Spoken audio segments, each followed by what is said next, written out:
So God has placed this amazing mission and vision in your heart. How do we turn this into a movement?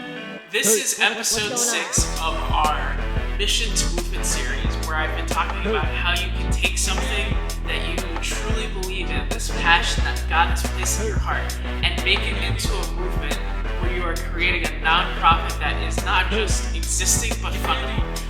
For those that don't know me, my name is Ken McQuiller, Nonprofit Missionary. This is the Nonprofit Missionary Podcast. We exist to help faith-based nonprofits along their grant writing journey, whether that is at the very beginning, where you're just establishing a 501c3, or it could be all the way at the end where you really need some fundraising help. So if that's you today, if I'm talking to you as a nonprofit leader, and you need some additional funding support, if you need a strategy, if you need a plan for how to get from point A to point B, let's have a conversation. You can reach me at our website at nonprofitmissionary.com, send me an email, nonprofitmissionary@gmail.com, or you can follow us on social media, Instagram, Facebook, TikTok, YouTube, Thank you guys so much for going along this journey where we've talked about a lot of different things, how this whole thing started, to the importance of containers, questions and critical pieces that you need before you even pursue funding. But now let's kind of get a little bit broader in how turning this into a movement actually happens. So I'm going to talk about 3 things that lead to turning a mission into a movement. And once again, if this is something that you are just jumping in on, if this is the last episode, if this last episode of this series is the first one you're seeing, great, welcome. This whole thing has been brought to you by the Mission to Movement package at Nonprofit Missionary. We are passionate about helping nonprofits get started and get started on the right foot. I started a nonprofit, was the founding leader of a workforce development 501c3. And I understand the importance of starting off well, starting off with the right funding. Because once you get started, you don't know what is on the other side of this is our first day.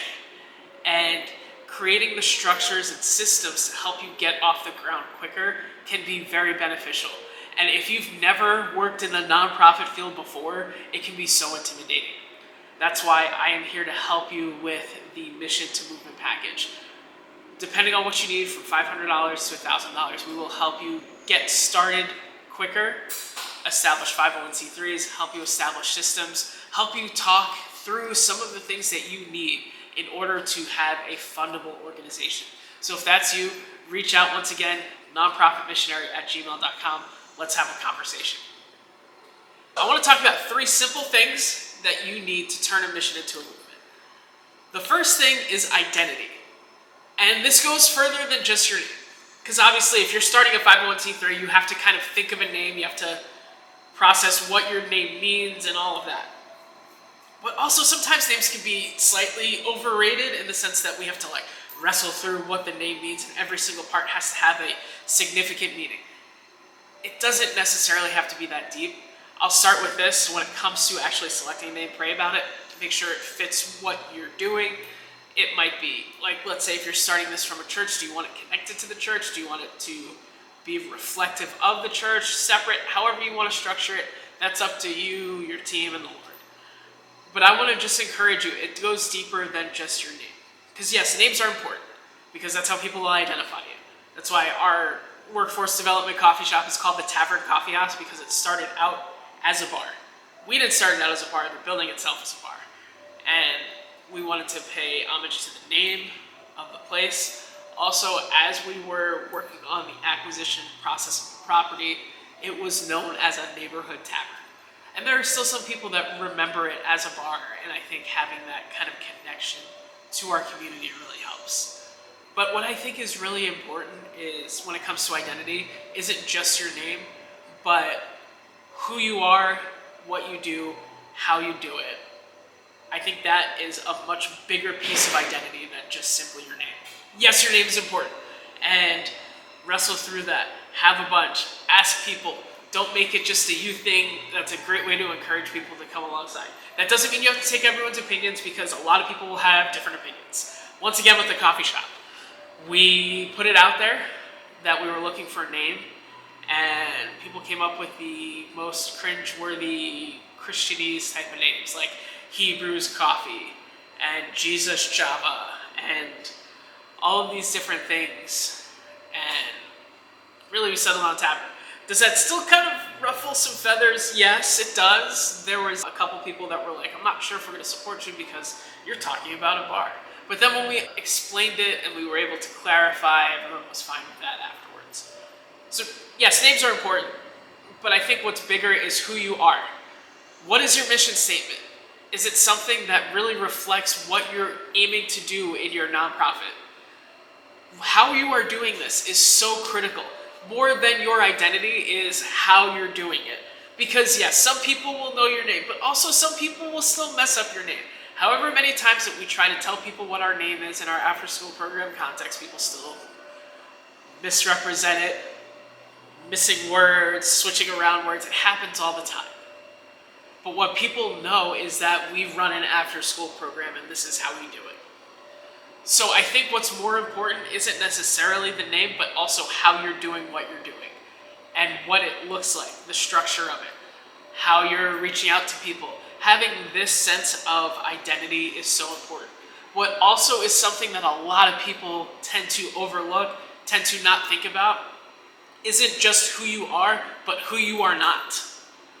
If you are faith-based, it's very, very important to recognize who you are going to partner with and who you are not going to partner with. Are there certain organizations that are kind of deal-breaker organizations for you? That's a question I can't necessarily answer for you, but it's something that you're going to have to think about and wrestle through. Who you are not is also so important, because as you're looking at grant funding, there are certain things that might be about a 75% fit, but it might not be the best for your organization. And if you pursue that grant and you get that grant, there are certain things that you probably have to do that may not necessarily fit.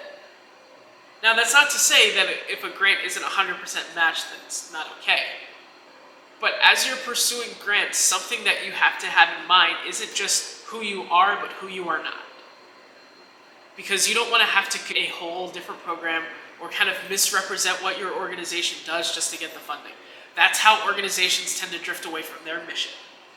Is they see a grant opportunity, they might meet with a funder that wants to do something great, but it's not necessarily what you do. It's a critical time where you can say, this is what I am not. And while your funding looks very appealing, while I really like you, we want to stay on mission to what God has called us to do. Let me give you an example. Because I think sometimes grant funding can work when it's not a fit. For our after-school program, we have a couple of grants that we get for the arts. And we're not like an arts type of organization. However, we do arts projects. We do things in the arts to kind of help give our kids that out-of-school time experience that they don't get in the school system. So getting grants like that is great. However, if let's say an organization came to us and like, hey, can you kind of like run a charter school? We'll give you $10 million to do it. It's not a fit, because we're not a school. One of our bigger mantras is that we are not a school, we're an after-school program. That's why we can do the things that we do, such as praying for the kids, and loving kids that the school district can't necessarily love in the same way. Like, that is part of our mantra, that is part of our identity. And we don't want to lose that part of our identity by chasing dollars. So I think if you really want to create a movement that matters, a movement that goes beyond you, you have to understand who you are, but also just as importantly, who you are not. I'll give a biblical example and then we'll move on to number 2. And that's the example of David. When David was going to fight Goliath, King Saul said, "Here, take my armor." And David was like, this doesn't fit me. Probably because Saul was known as a very tall guy and David was kind of average. But I think the bigger thing is that he recognized that This might be your method and ways of doing things, but God has called me to slay this giant with 5 smooth stones that we find in a local stream. It just looks different. And making sure David was very secure about who he was and who he was not. He was still a war hero, but he did it through different methods. Identity is very important if you're going to turn your mission into a movement. The second thing that's very important is simplicity. It is very easy to get overwhelmed in doing 5 billion different programs. Make it simple. When I was talking last week about creating a mission statement, having a mission statement that's simple and easy to understand is critical, because you want people to understand not just what your mission might be, but what it is specifically. And if you have something that's a sentence or a couple of phrases, people can memorize it, people can digest it, and people, when they are talking to others, can then recite it. I think of when I've gone to visit other nonprofits. Some of the ones that stick out are the ones that, if they're not saying the mission verbatim, they're basically saying the mission statement verbatim. And having something simple helps. But also not just with like your mission statement, having a short mission statement, but also what you're doing, your programming needs to be simple. I think sometimes what ends up happening is people have just such a bleeding heart for so many different things. And they're like, I want to save everyone. That's great. I love that heart. But this specific organization has to be able to reach this type of person. Maybe it's children and youth, and by helping the children and youth, you're also helping the families. Maybe it's helping the homeless, and if you continue to help the homeless, they will then encourage and change lives afterwards. Whatever it might be. You have to be simple in your approach, especially early on. Because if you're trying to run 5 programs, it's really hard to get funding, let alone grant funding to fund all of them consistently. I always encourage all of my clients that are just starting out, start with one program that you're looking to get funded. Get it really strong, and then from there, yes, you can start to branch out and do other things. But you always want to start with getting one program and being very effective in it. Because if you're trying 5 different things at the same time, number 1, it's hard to track. Number 2, it's really hard to fund. Especially if they're vastly different. I said it before and I'll say it again. Churches are the same way. Churches reach a certain type of person better. It's just a matter of fact. Whether that's the style of the preacher, whether that's the makeup of the lead pastor's family, whether that's your context, whether that's even your building, whatever that might be, you have a specific type of person that you reach better. Like, I know just based on where we are, we have a harder time reaching people in the suburbs. At our coffee shop, some people, they see that it's on Buckeye Road, they get a little bit nervous. And I'm not going to say whether or not it's good or bad.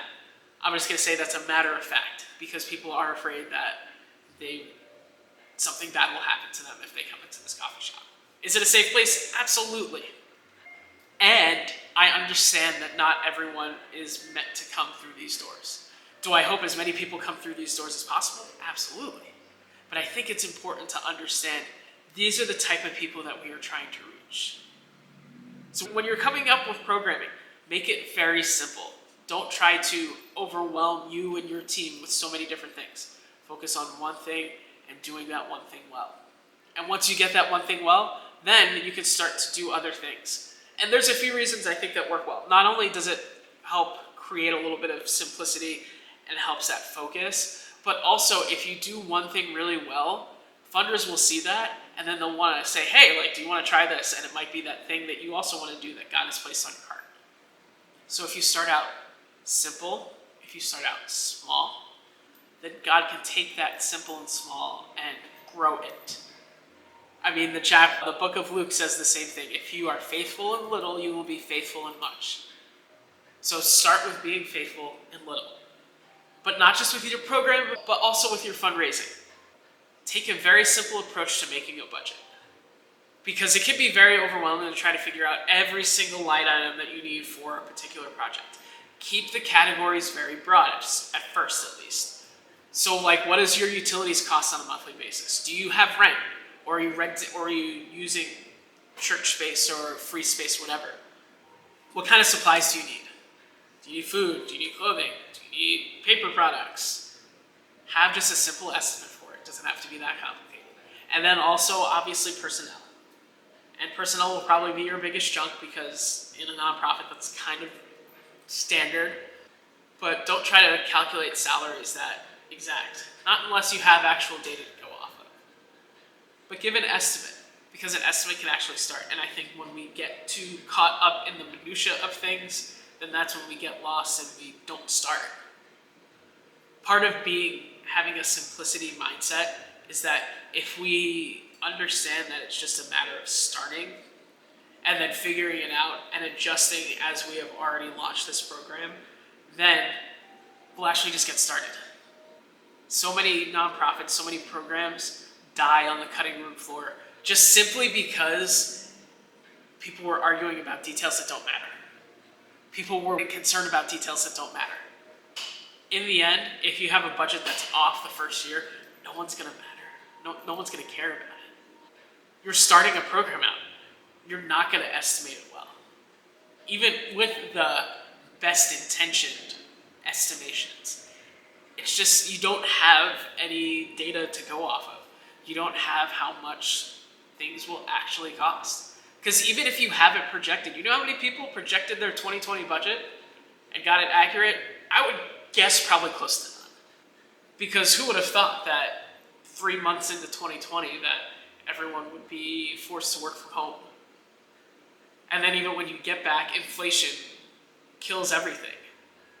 Like even, let's say 2026. I don't know what the number is at the beginning of the year, but I'm sure gas prices were at least $1 or so cheaper. And if you are a nonprofit that lives off of transportation costs, I'm sure that those have gone up. So even seasoned nonprofits will under or overestimate their budget just based on the way that our lives work. You cannot predict how much things cost in a year, in 6 months, in 3 months. But you gotta get started. So create just a simple budget. Create a simple program, create a simple mission statement, and you can turn that into a movement. Because I think what ends up getting people so caught up in the details is that you get so worried about making sure that it's right that you never actually get started. So just get started. Take that passion that you have and get started, because you know that God is going to lead you in the right direction. So we've talked about identity, we've talked about simplicity. The last thing I want to talk about is consistency. In my Confessions of a Missionary, I talked a little bit about how I got a little bit overwhelmed with looking at all the different things about financial management and how there are so many different ways to manage your money. But really, the best way is the way that you stick with. You can also really apply that to really anything in life, especially in the world of 2026, where we have access to so much information. Like you can access ChatGPT and it'll probably give you advice on how to do it one way. You could probably look up a YouTube video or a TikTok or an Instagram feed, and there are so many different ways to do things, and it can be very overwhelming. It can be very you can kind of gaslight yourself into thinking, do I have the best way? Am I even doing the right thing? Is this the right means and method to even reach people?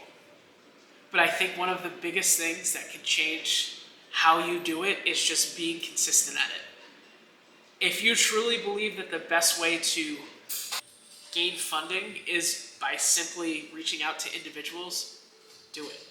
Stay consistent with it. If you think the best way is grant writing, do it. Stay consistent with it. But I think the biggest holdup is we tend to not be consistent when we don't see immediate results. But I want to just encourage you, trust the process. Trust the process. I know it can be very frustrating to get no's. I got no's for the first year of writing grants. And my cocky self thought, oh, I'm a great writer, and people just don't know about it, so I just got to write it and make it compelling. I had no idea what a change statement was. I didn't know the difference between outcomes, outputs, evaluation. I didn't know any of that stuff. So I just kind of went in like, oh, I can definitely do this. But it turns out that I just didn't have the right system. And as I continued to do the grant writing and learn more about it, that's when I became more effective with it, and that's how we started to get more grants.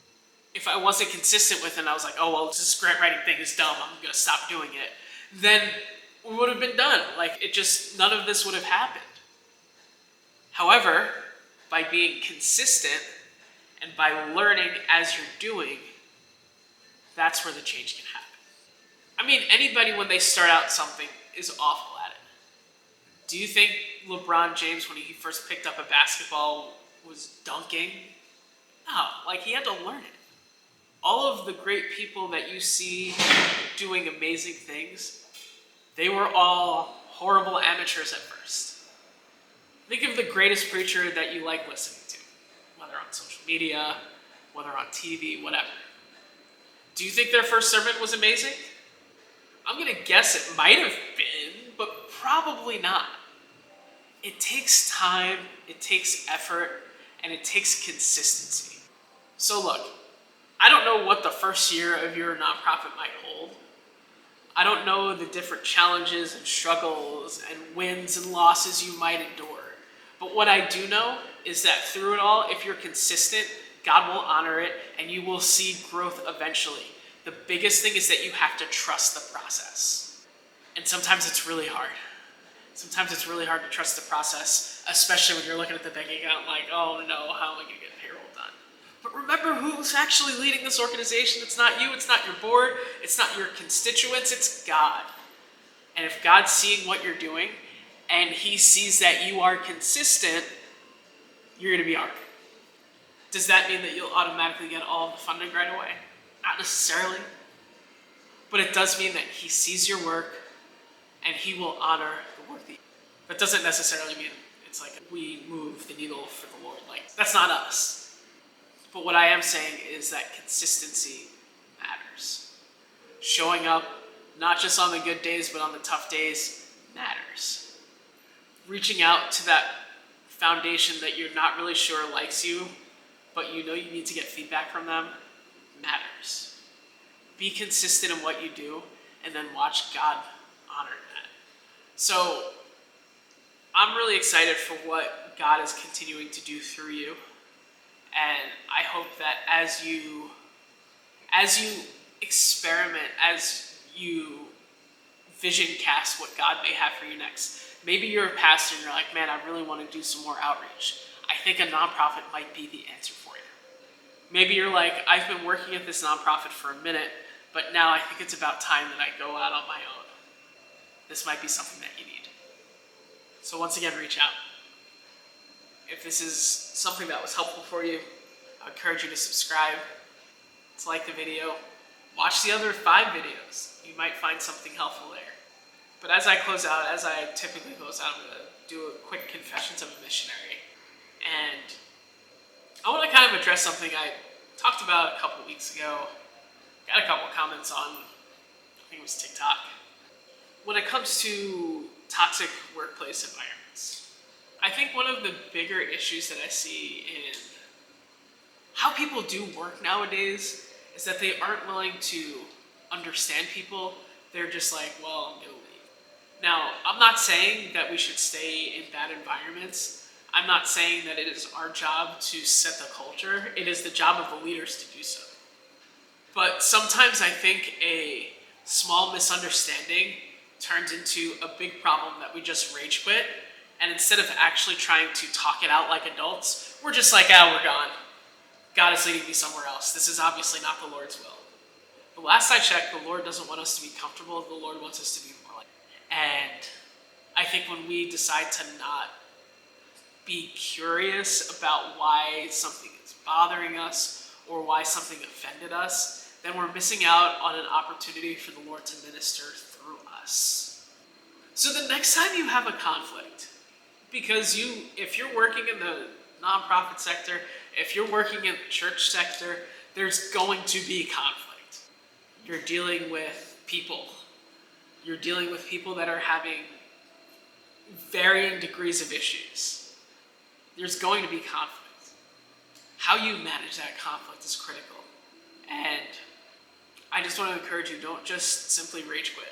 Trust me, there are times where it seems like rage quitting is the easier option. But I don't think that's the case all the time. I think that we have to take a second, ask God, what can I learn through this? And then make the decision. Because sometimes it is just simply not a fit. Whether that's not a fit in theology, whether that's not a fit racially, whether that's not a fit in styles of leadership, whether it's just not a fit where you don't really feel like this is where God has called me to be long term. But I think we have to avoid making the quick decision to say, well, this person offended me, so I'm just going to leave. We have to follow the Matthew 18 principle and go to them first. And if there's still an issue, yes, go up the chain of command from there. But let's not make our first instinct to just leave. Because I think sometimes we're missing out on what God could be calling us to do. But I think more importantly, we could be missing out on the Holy Spirit trying to shine a light on a dark place in your walk, in your journey. Because maybe you're offended because someone did something that reminds you of your childhood and you haven't healed from that. Maybe the Holy Spirit is trying to shine a light on you not being able to take criticism well. And that could be pride. Maybe the Holy Spirit is trying to shine a light on you being an example for somebody else. I don't know what it could be. But what I do know is that we are missing out on it if our instinct is to just say, well, God. Is it our job to fix it? No. But it is our job to try to do the best that we can. What does it say in Romans? Do all that you can to be reconciled with people. Something like that. Are you doing all that you can? I hope you are. But also, I can't really say for sure because I'm not you. But the bottom line is, if we're really going to be people that change the world, we have to be the ones that change first. And sometimes God will use people that rub us the wrong way to refine us. Sometimes God brings that spiritual sandpaper in the form of a person so that we can get our edges out so that we can be better people in the end. And maybe that situation at a nonprofit, at a church, is not for you long term. But I hope no matter what it is, that it changes you for the better.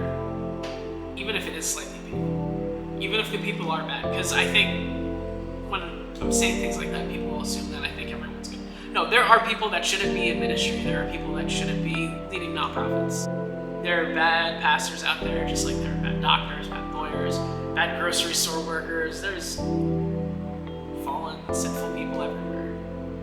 And also, we need to do our best to make sure that we are looking inward and saying, what can I do to do differently? Sometimes that is to leave, but sometimes that is to endure the discomfort to try to grow who we are. And I hope that God grows you this week. And I just want to encourage you, if this is something that you want to look at more, this Missions Movement series, it's been fun doing it. I might do another series. I've been kind of mulling about, trying to figure out what might be next. But stay tuned. If I've got something big, I'll announce it for you. But in the meantime, stay focused, stay funded. Talk to you soon. God bless.